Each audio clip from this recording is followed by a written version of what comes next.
ஹல்லேலூயா.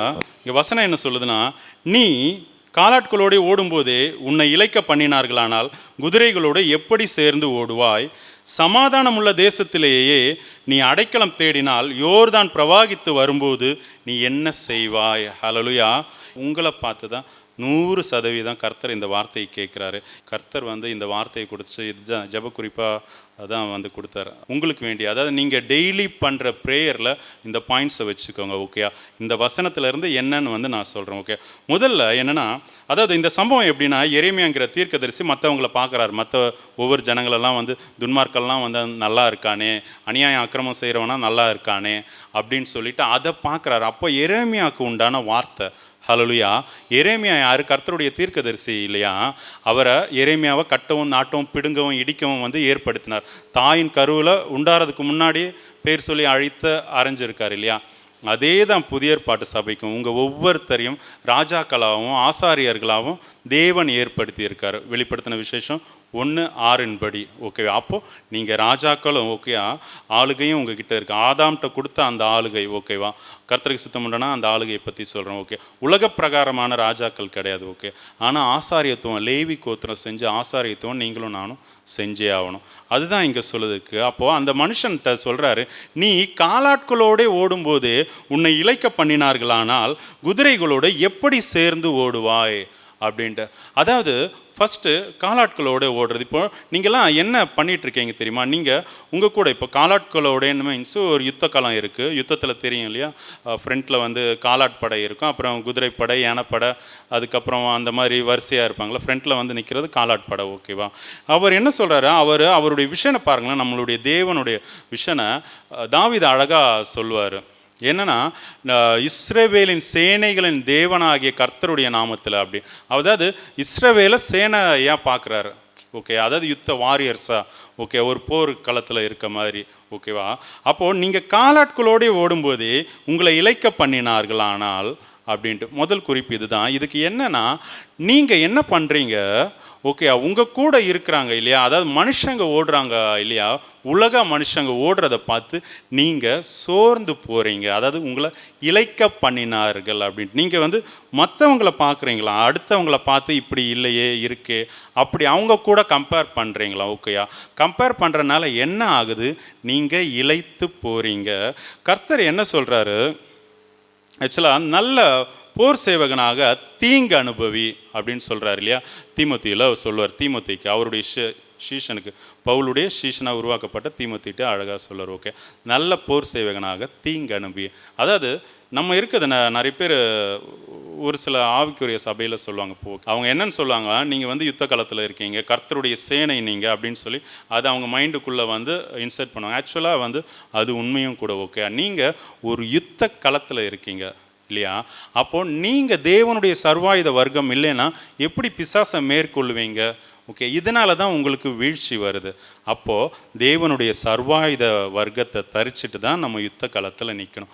அது இல்லாதனால தான் பிரச்சனை. ரெண்டாவது என்ன, நம்ம மற்ற உலக மனுஷங்களோடு நம்மளை கம்பேர் பண்ணுறனால தான் நீங்கள் விழுந்து போகிறீங்க அப்படின்ட்டு. அப்போது நீ காலாட்களோட ஓடும்போதே உன்னை இளைக்க பண்ணினார்களானால் சொல்லுது இல்லையா வசனம்.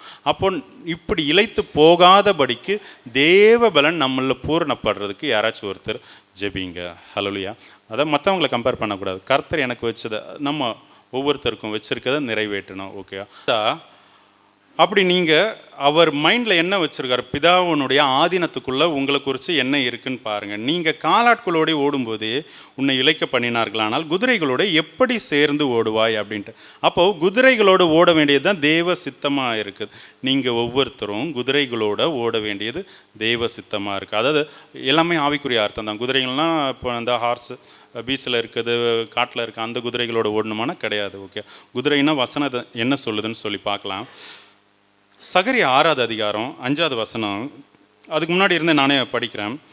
சகரியா 6:2 வாசிக்கிறேன். 1ஆம் ரதத்தில் சிவப்பு குதிரைகளும், 2ஆம் ரதத்தில் கருப்பு குதிரைகளும், 3ஆம் ரதத்தில் வெள்ளை குதிரைகளும், 4ஆம் ரதத்தில் புள்ளி புள்ளியான சிவப்பு குதிரைகளும் பூட்டி இருந்தன. நான் என்னோட பேசின தூதனை நோக்கி, ஆண்டவனே இவைகள் என்னவென்று கேட்டேன். அந்த தூதன் எனக்கு பிரதித்திரமாக, இவைகள் சர்வலோகத்துக்கும் ஆண்டவராக இருக்கிறவருடைய சமூகத்தில் நின்று புறப்படுகிற வானத்தினுடைய 4 ஆவிகள் என்றார். ஹல்லேலூயா.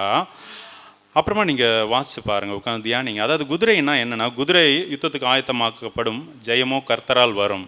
இந்த வசனம்லாம் இருக்குல்ல, அப்போல்லாம் நீங்கள் என்ன வச்சு தியானிச்சிங்கன்னு எனக்கு தெரியாது. எனக்கு கர்த்தர் சொல்லி கொடுத்தது இதுதான்.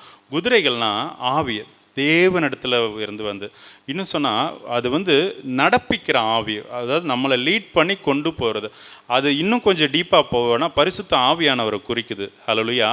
இப்போ குதிரைகள் வெளிப்படுத்தின விசேஷத்துலேயும் 6வது அதிகாரத்தில் ஒவ்வொரு முத்திரை உடைக்கும் போது வரும் 2, 3 வசனம், 4 வசனங்கள். ஓகேவா?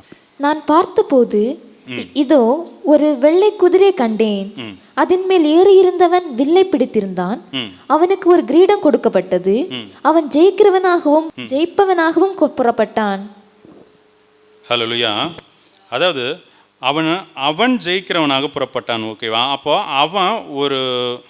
அவன் ஒரு இதுவாக இருக்கான், அவனை நடப்பிக்கிறது தான் இந்த குதிரை. ஓகே, அதே தான் அவர் 2ஆம் முத்திரையை உடைத்த போது 2ஆம் ஜீவனானது, நீ பார் என்று சொல்ல கேட்டேன். அப்பொழுது சிவப்பான வேறொரு குதிரை புறப்பட்டது. அதன் மேல் ஏறி இருந்தவனுக்கு பூமியில் உள்ளவர்கள் ஒருவரை ஒருவர் கொலை செய்யத்தக்கதாக சமாதானத்தை பூமியிலிருந்து எடுத்து போடும்படியான அதிகாரம் கொடுக்கப்பட்டது. ஒரு பெரிய பட்டயமும் அவனுக்கு கொடுக்கப்பட்டது அப்படின்ட்டு. அதாவது அவன் தான் விஷயத்தை செய்ய போகிறான், ஆனால் அவனுக்குள்ளே இருந்து செய்கிறது இந்த ஆவியானவர். ஓகே, அவனை கொண்டு போகிற குதிரை அவனை கொண்டு போனால் தான் அவன் ஒரு இடத்துக்கு ரீச் ஆகி காரியத்தை செய்ய முடியும் இல்லையா?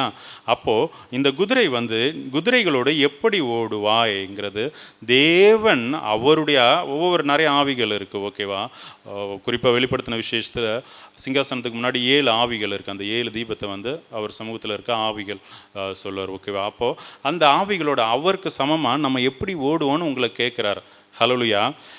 பரிசுத்த ஆவியானவர் யாருன்னு இன்னும் கொஞ்சம் டீப்பாக பார்த்தா கிறிஸ்து இயேசு தான். அவர் உயிர் தெழுந்து அவருடைய தம்முடைய ஆவியை நமக்கு அருளினார்னு சொல்லி வசனம் சொல்லுது இல்லையா? இப்போ இயேசு கிறிஸ்து எதுக்கு வந்தார்னா, அவர் ஞானஸ்தானம் கொடுக்கறதுக்கு, நான் பரிசுத்த ஆவியினாலையும் அக்னியினாலும் ஞானஸ்தானம் கொடுக்க வந்தார் அப்படின்னு சொல்லி. அப்போது அதே தான், அவரை போல் இயேசு கிறிஸ்துவை போல் நீங்கள் எப்படி ஓட்டத்தை ஓடி முடிப்பீங்கோ அப்படின்ட்டு கேட்குறார். நீங்கள் பார்க்குறது காலாட்களோட உலக மனுஷரை, இல்லை உலகத்தில் நம்ம ஸ்பிரிச்சுவல் பர்சன் நினச்சிட்ருக்க அவங்கள நீங்கள் பார்க்காதீங்க, நீங்கள் என்ன பார்த்து ஓடுங்க அப்படின்ட்டு சொல்கிறார். ஹல்லேலூயா. அதாவது கிறிஸ்து இயேசுவை, இதை நான் ஊழியத்துக்கு வந்தபோது ஒரு பாஸ்டர்கிட்ட இந்த வசனத்தை கொடுத்து அவர் அந்த பாஸ்டர் வீட்டுக்கு அனுப்பி அவர் என்கிட்ட பேசினாங்க, என்கிட்டையும் ஒய்ஃப்கிட்டையும். ஓகேவா? ஒவ்வொரு சில விஷயங்கள் அதில் அதுக்கப்புறமா உட்காந்து தியானிக்கும்போது எனக்கு ஒரு சில விஷயங்கள் சொல்லி கொடுத்தாரு. இப்போ உங்களிடத்தில் பேசும்படியாக என்னை அனுப்பியிருக்கார். ஹல்லேலூயா. உங்களுடைய விஷன் கிறிஸ்துவை போல போகிறதுக்கு, நீங்கள் கிறிஸ்துவை பார்க்குறதில்ல. ஓகே, மைண்டில் வச்சுக்கோங்க. நீங்கள் உலகத்தை பார்க்குறீங்களா? அப்போது நீங்கள் கிறிஸ்துவை பார்த்து ஓடும்படியாக, பொறுமையோடு அந்த ஓட்டத்தை ஓடி ஜெயிக்கும்படியாக்கு யாராச்சும் ஒருத்தர் ஜெபிங்க. ஹல்லேலூயா. கிறிஸ்துவை பார்த்து ஓடுறதை நான் நல்லா புரிஞ்சுக்கோங்க. இயேசு கிறிஸ்துவை நம்ம பார்க்க முடியாது தானே? ஓகே, தேவனை நம்ம பார்க்க முடியாது. அப்போது எப்படி கிறிஸ்துவை பார்க்குறதுனா ஒன்றும் இல்லை. இப்போ தம்பி இருக்கானா, தம்பி பேசுகிறது நடந்துக்கிறதெல்லாம் அவனை உருவாக்குனது தேவன் தானே? ஓகே, தேவன் அவனுக்குள்ளே இருக்கார் இல்லையா? அப்படி அந்த விஷுவலோட, ஓகே, அந்த விஷனோட, ஓகே, நம்ம மாம்ச கண்களில் சரீரத்தை பார்க்காம அவனுக்குள்ளே இருக்கிற ஆவி இல்லையா, அது தேவன் கொடுத்த தீபமாக இருக்குது. அப்படி தானே? அப்போது அப்படி நம்ம கிறிஸ்து இயேசுவை பார்க்கணும்னு சொல்லி உணர்த்தப்பட்டார். ஓகே, நம்ம அப்படி தேவ சிந்தையில் நிறைந்திருக்கும்படியாக யாராச்சும் ஒருத்தர் நம்ம எல்லாருக்குமே ஒவ்வொரு காலகட்டத்தில் கர்த்தர் ஒவ்வொருத்தரை வச்சு வழி நடத்துவார். இப்போ 3ஆவதாக ஒரு எச்சரிப்பு. ஓகேவா? என்ன சொல்கிறாருன்னா, சமாதானம் உள்ள தேசத்திலேயே நீ அடைக்கலம் தேடினால் யோர்தான் பிரவாகித்து வரும்போது நீ என்ன செய்வாய்? ஹல்லேலூயா. அதாவது யோர்தான் பிரவாகித்து வரப்போகுது தான், வரப்போகிற எழுப்புதலாக இருக்கலாம், இல்லை உலக அழிவோ உலக யுத்தமோ எதுவோ. ஓகேவா? யோர்தான் பிரவாகித்து வரும், அதில் எந்த மாற்றமும் இல்லை. அப்போ நீங்கள் என்ன செய்ய போகிறீங்கன்னு கேட்குறார். அதாவது நீங்கள் மீன்ஸ் என்னையும் சேர்த்து தான். ஓகேவா? நான் அப்பாற்பட்டெல்லாம் கிடையாது. சரியா? நீ அடைக்கலம் தேடினால் எதில்? சமாதானம் உள்ள தேசத்தில். இப்போ நமக்கு யுத்தமோ கலவரமோ இல்லை, ஏதோ நியூஸில் எங்கேயோ கேட்குறத வச்சு நம்ம மேபி மனம் அதை நம்ம மைண்டு கொஞ்சம் இதுவாகலாம். ஓகே, மற்றபடி நம்மளை சுற்றி அந்த மாதிரி பிரச்சனை, வெட்டு குத்து கொலை, வெளியில் இருக்க முடியாது, வீட்டுக்குள்ளே இருக்க முடியாது, அந்த மாதிரிலாம் இல்லை இல்லையா? அப்போ பீஸ்ஃபுல்லாக தான் இருக்குது. அப்படிப்பட்ட தேசத்திலே உங்கள் மனம் எப்படி குழம்பி போய் இருக்குன்னா, யோர்தான் பிரவாகிச்சு வரப்போதான் நீங்கள் என்ன பண்ணுவீங்க அப்படின்ட்டு. ஓகே, நீங்கள் இன்னொரு ஜனங்களுக்கு வேண்டி ஜெபிக்கிறதுக்கு வேண்டி வந்திருக்கீங்க, அதில் எந்த குற்றமுமே நான் சொல்ல. ஆனாலும் நீங்கள் ஒவ்வொருத்தரும் கிறிஸ்து இயேசுவை போல் மாறணும்னு அவர் விரும்புகிறார். ஹல்லேலூயா. அதுக்கு வேண்டிதான். சரியா? அப்போ அப்படி வரும்னு சொல்கிறேன். அப்போ சரி, ஒரு தடவை வந்தது இல்லையா நம்ம பழைய ஏற்பாட்டு காலத்தில் யோர்தானு? அப்போ என்ன பண்ணாங்களோ அதே தான் வந்து இப்பவும் பண்ணணும். முன்னாடி நடந்தது தான் திரும்பவும் நடக்கும். இப்போ நடக்கிறது ஆல்ரெடி நடந்தது. அந்த வசனம் பிரசங்கில எடுத்திருப்பேன் இல்லையா? சரி, யோர்தான் பிரவாகிச்சு வரும்போது அப்போ என்ன நடந்தது? அது யோசுவா எழுதின புஸ்தகத்தில் 3:13 ஒருத்தர் வாசிங்களா? யோசுவா 3:13. சம்பவிப்பது என்னவென்றால், சர்வ பூமிக்கும் ஆண்டவராகிய கர்த்தரின் பெட்டியை சுமக்கிற ஆசாரியர்களின் உள்ளங்கால்கள் யோர்தானின் தண்ணீரிலே பட்ட மாத்திரத்தில் மேலே இருந்து ஓடி வருகிற யோர்தானின் தண்ணீர் ஓடாமல் ஒரு குவியலாக நிற்கும் என்றான். ஹல்லேலூயா. இது கர்த்தர் சொல்றது. அது அப்படியே ஆச்சு. ஹல்லேலூயா. என்ன ஆச்சு? ஆசாரியர்களோட உள்ளங்கால் அந்த யோர்தான் நதியில் பட்ட மாத்திரத்தில் யோர்தான் வந்து அது குவியலாக நின்னுது. அது எப்படின்னா, அவங்க என்ன சுமந்துட்டு வந்தாங்க? உடன்படிக்கை பெட்டி. ஹல்லேலூயா. இவங்க சுமந்துட்டு வராங்க.